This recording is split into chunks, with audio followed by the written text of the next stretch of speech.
No American should go through being on the FBI watch list because you're standing up for your family member. Eric Adams, Democrat, progressive Eric Adams, who, as always, I will never let him off the hook until the full mea culpa apology comes for sanctuary city stuff and criminality that he allowed in New York City and all of that stuff. But he is waking up. He's really realizing what time it is, and you can see his evolution happening in real time. And we should always be interested in people like that, but also a little wary, a little curious as to their intentions. He went on Dr. Phil's show to talk about how his indictment, the DOJ is looking into him, how he believes it's related to him finally stepping up and standing up against the border crisis and the sanctuary city stuff. Why do you think that happened? I think it's a combination of things, and I believe at the tip of it is I was extremely vociferous about what was happening to this city during the migrants and asylum seeker issue. I lived my life not only when I was a law enforcement officer, but as a state senator, a president, now the mayor, of following the law.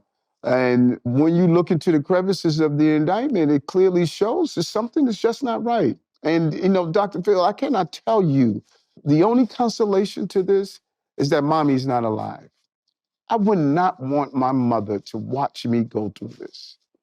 And it hurts a lot. No American should go through being on the FBI watch list because you're standing up for your family member.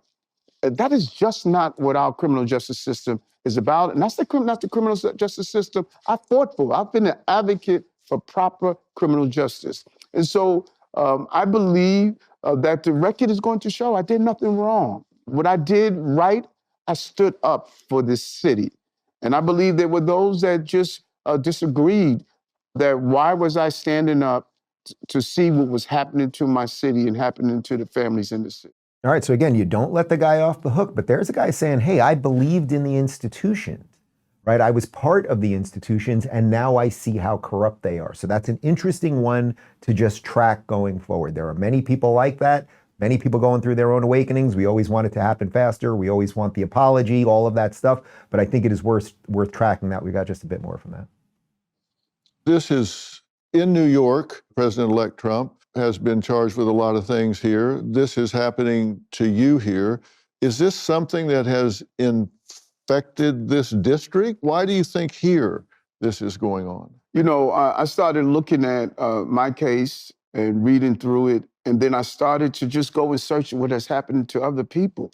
Not only to President-elect Trump, but there are other great patriots that have gone through a difficult period of time. And when you look at the amount of money you have to spend in defending yourself, you saw the leaks that were being slipped out and reported constantly. And as much as we ask the federal government, can you stop leaking this and allow us to have our opportunities to defend ourselves?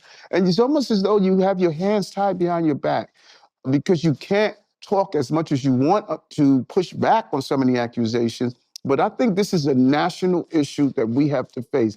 The American public is not aware of how I believe we have really abused our criminal justice system. All right, so when he's saying we abuse our criminal justice system, he's largely saying that the Democrats who are in charge right now have abused the Department of Justice to look into people they don't agree with politically, whether that is Donald Trump and the ridiculous cases that have all disappeared about Donald Trump, or whether it's Eric Adams, who was one of them, started to go, uh-oh, maybe this isn't quite right, what we've done here with all this sanctuary nonsense, and they started looking into him largely because he got upgraded on flights and a few other what seem like nonsensical things. If a whole bunch of other stuff comes out, that he was taking money and quid pro quos and all of that, although Biden might be guilty of some of that stuff, then we'd have a different thing on our hand.